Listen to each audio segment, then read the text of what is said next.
Blog Talk Radio. Hi everyone, welcome to Coffee Chat with Camille. This evening we're going to talk a little bit about the elections. We went out yesterday to vote for our midterm here in the U.S.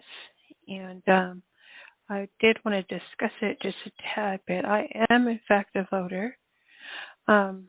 My political party affiliation is just independent right now. And really one of the key questions is, why are the midterm elections important? So what I'm going to do is read off why. Why they're important is because whoever controls the House or the Senate controls the agenda. And I'm doing a direct quote from a professor, Mr. Gary Nordlinger, in University. The majority party determines who leads important congressional committees. Okay? So let me see, in our state, and I'm broadcasting from the great sunny state of California, and our representatives are, I believe in, let me check where they're, well, our governor is Governor Newsom. His name is Governor Gavin Newsom, and he's quite amazing. One, he looks like a movie star, so he represents, I think, California perfectly, since we're the state that has Hollywood. And I found out from a relative of mine that long time ago, for me, like back in the, I suppose, the beginning of Hollywood, everyone wanted to come to California so that they could be movie stars. So most people in the great state of California are very attractive for that reason. They're always concerned about the way they look, like their weight, their hair. Now we have, like implants and lip fillers and nose jobs and liposuction. Okay. Or we could say nip and a tuck. And that actually is for men and women, because now we have, so many of the LGBTQIA community. One of the most famous right now is what is his name? Caitlyn Jenner, right? And Caitlyn Jenner ran. Remember?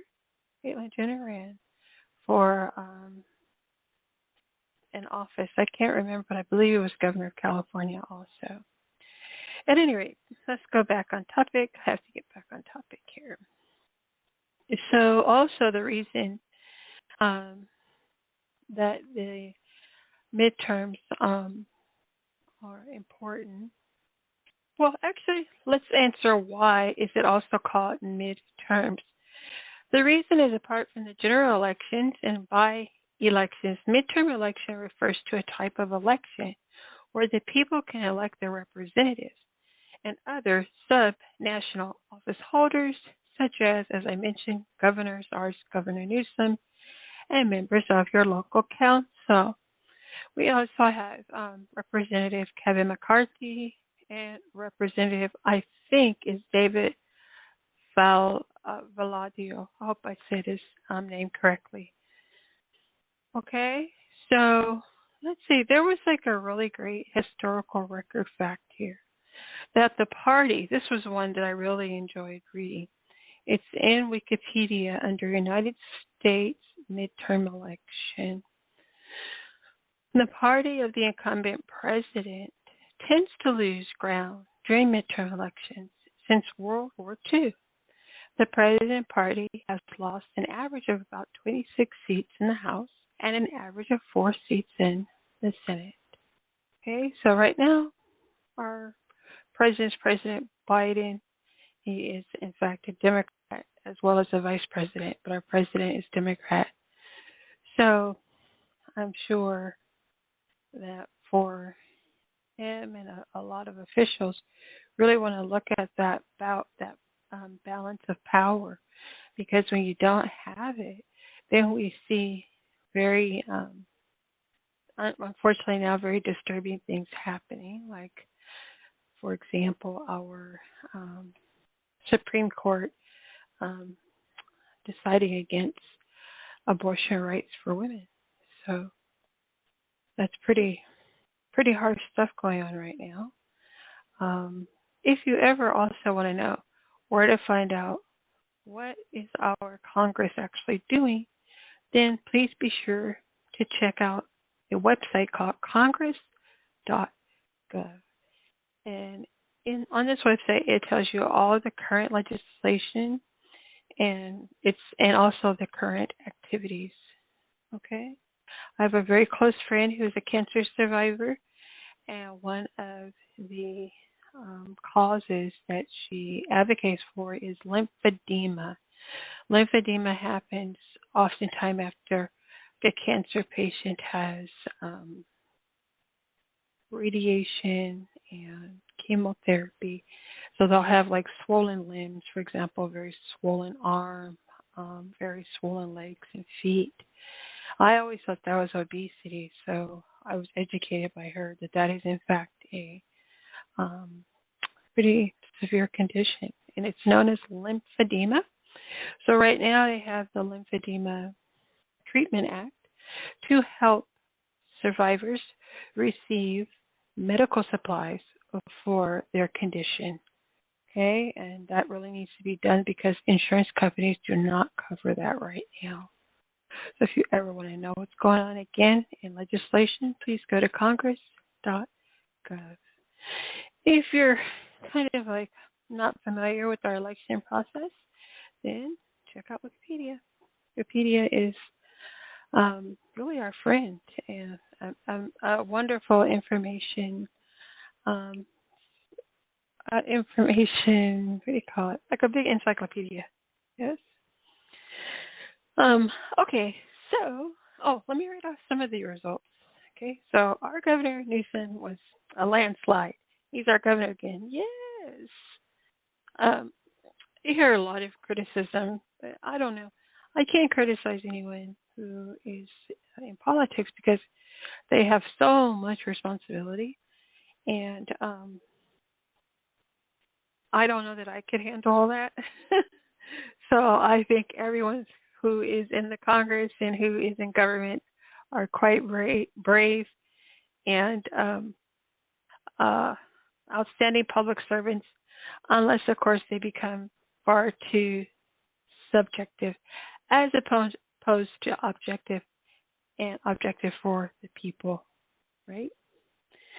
All right, so, okay, now I keep up with Mark Kelly down in Arizona.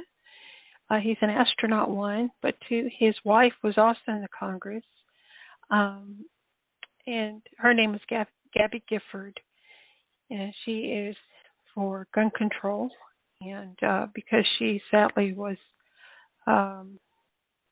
in a horrible shooting, and it left her disabled, but her husband and her have advocated for gun control for some time. But the beauty of their advocacy is he took it to the next step, and he is representative, one of them, down in Arizona for the Democratic Party. Okay, so good for him. In our district, we're California District 22. David Valadio, I think that's how you say his name. He's of the Republican Party, and looks like he's won, 52.5%. And then also in California, in District 27, we have Mark Garcia, who's also of the Republican Party. And may I go back, actually, John Duarte, he's a Republican, and he's in California, District 13. Looks like he won or is winning so far. Because I believe they're still counting, but I'm not for certain. And then we have Kim Porter. She is a Democrat, and she is in District 47. And last but not least, Mike Levin, Democrat. And he's 52.1%. So it looks like he's the winner in District 49. All right. Let's see if anything else. I think they had a couple of runoffs in Georgia. I believe one of them was Herschel for the Republican Party, and also the minister. I think he's a minister, Warnock. So let's see how it goes. Right. All right. I think the most important part is to what? Get things done for the people. For the people who elect you. Right. Corporations are all right, but we have to be represented because we're desperately in need of a lot of changes. One of which, for me, is raising the wages. I don't understand why they don't do it, but this should be done because in our state the cost of living is pretty high. Okay, so I see some results. It says that the Democrats had gained one seat, and that the GOP or the Republicans lost one seat. But I'm not sure if these are up to date, although it does say live. All right. So, and then some of the ones that I had read off were notable, races. Nevada had a notable race, has one rather. Arizona, Georgia, which I just spoke about, which is Raphael Warnock and Herschel Walker, and then New Hampshire, North Carolina, Ohio, Pennsylvania, Wisconsin. Okay? All right, so that's that. Not really exciting stuff on a fun Friday night, but just a brief recap, okay? And you can just Google election results for 2022, and you'll be able to find the overview, the news, and also the results. Okay. And I think, let's see how much time I have right now. Oh, I have a lot of minutes, 17. This is hilarious. You know what? When I actually needed more time on the 15-minute one, it goes so fast, and now I have 17 minutes. So let's make the best of it. Also, I do want to announce that tomorrow night, early evening, I will have the artist, Mr. Clarence Pointer, who is also known as the Pencil Man. I refer to him as the Pencil Prince because I feel like his ability is oh my God, it's so majestic and amazing. It looks hyper realistic. But he's going to be talking about his he's going to tell us who he is and a little bit who he is, as an artist. And I'm very, very excited and thankful that he is so busy. We started the show, and I could not think, he could not hear me, nor could a guest hear me. Another one, not a co-host, could not hear me, and I could hear them perfectly well. So I was having a little studio blooper. So we rescheduled for tomorrow. So again, I'm having a Clarence Pointer, aka Pencil Man. Okay. I think that he is one of the warmest, most I want to say hardworking, and also most giving, and most interesting artist I've ever met in my entire life. So I feel very fortunate, and I did meet him through my mother. So thank you, Mom. It's nothing like being in the art world because, especially for a lot of us, it's a lonely place to be. So it's very nice to be able to network with a fellow artist. All right. Let's see. Oh, also I talked to a childhood friend today. She's doing really well. We're really bonding. It's really wonderful to be connected again. And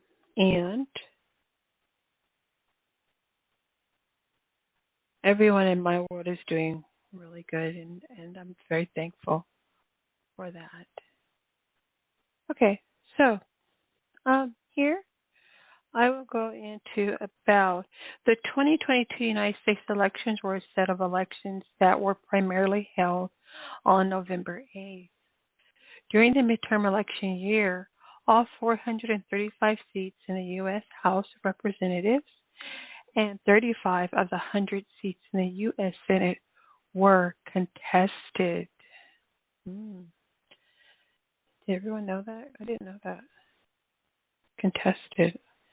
In truth, I'm not really for certain what all that means, but I can find out later. Let's see, something kind of strange is going on. Maricopa County election officials pushes back on allegations of misconduct in vote counting. So here we go again. He says that the suggestion by the Republican National Committee that there is something untoward going on here in Maricopa County is absolutely false. And again, is offensive to these good election workers, he said. So, looks like there's some issues there. Isn't Maricopa? Yes. Okay, sorry about that. Hold on one second. Yeah, Senate, Nevada. All right. And then let's see who's playing catch up here. So, in Arizona, according to CNN, the Senate race between the Democrat Mark Kelly, who I spoke about, who's also the astronaut, and Republican challenger Blake Masters. Or the governor's race between Democrat Katie Hobbs and Republican Carrie Lake. So these races have not yet been called, apparently, and it's day 2. Okay. There's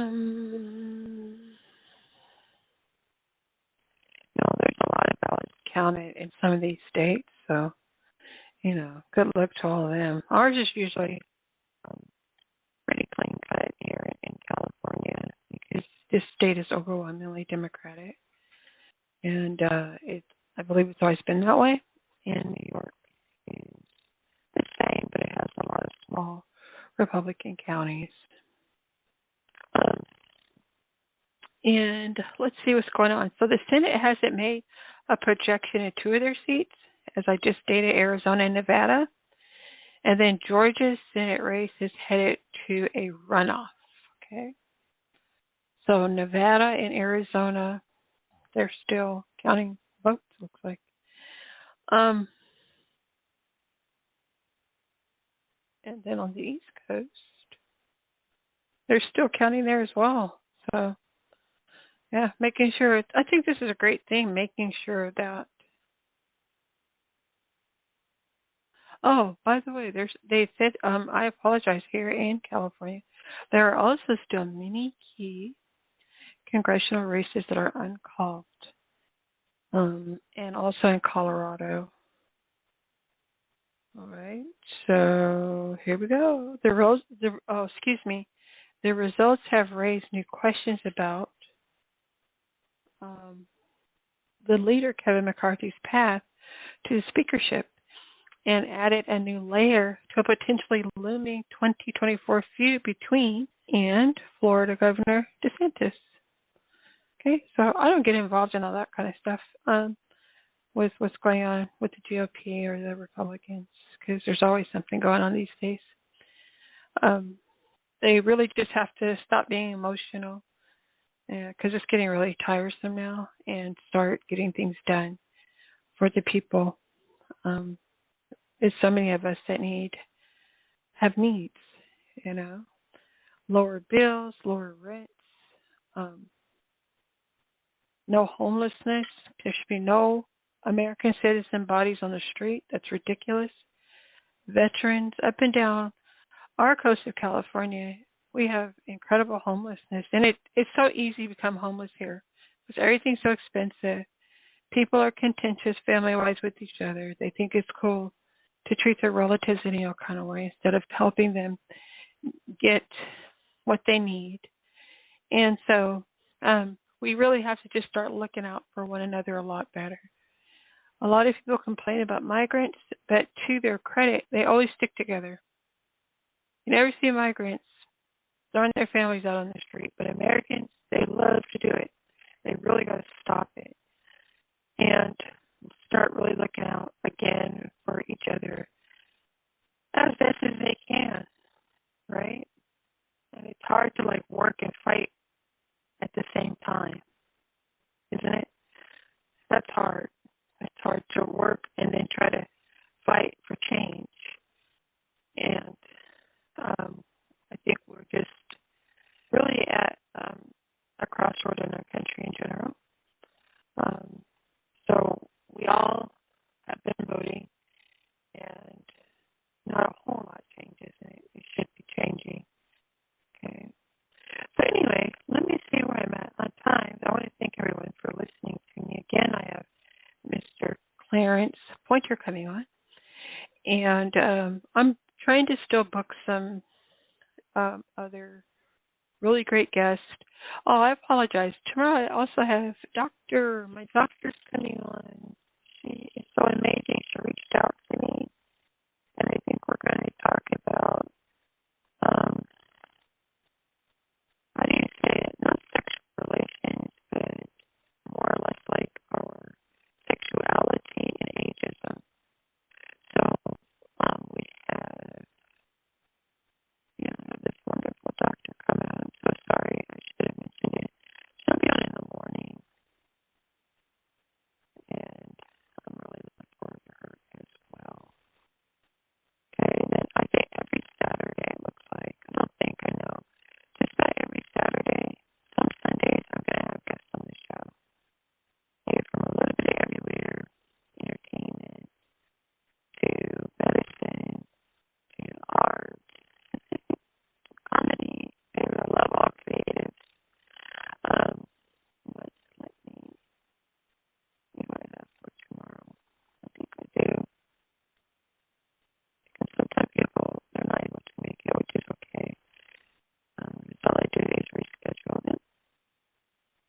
Okay. With my doctor. I'm reading my emails right here, live here. And it looks like I have another guest that's going to be on the podcast, which I'm looking forward to. He is a filmmaker, so I'm super, super excited. I'm sorry.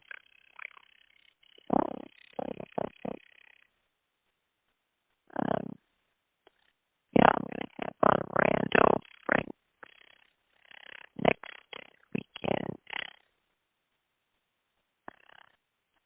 So let me find the name of the doctor too. I have to open it. My husband is on his way here, so the spouse is home. Oh, okay. Let me.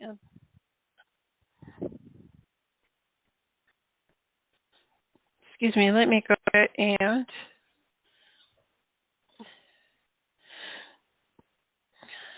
see the name of the doctor for tomorrow morning. So I think it is almost there. Hold on, folks. Bear with me here. There it is. Dr. Ann Trung. Trung. Truong. Dr. Ann. So, yes, she's going to be on tomorrow. I'm very excited. She has a lot to share with us. And let me see.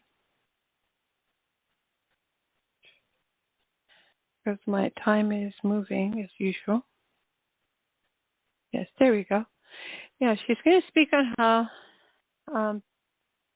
how to help men regain their sexual libido, their libido. You know, this is a rated G show. We don't curse or swear or do hate and all that stuff. That's out. But yeah, so Dr. Ann, she's a certified medical doctor with over 20 years of experience in anti-aging and biological cellular medicine. Dr. Charm will offer us, or all my listeners here, our audience, the newest and most modern forms of treatment and lifestyle choices that will improve our condition for a lifetime. Yeah, that sounds great, doesn't it? How we live life is the quality, and the quality um, is very, very important. The quality of our lives, right? Right. So I have 3 minutes left, but I'm going to say goodbye for now or good night. And I will have another show in about an hour, okay, about Veterans Day. Okay, thank you so much for listening to Coffee Chat with Camille. Bye for now. Did you get some food?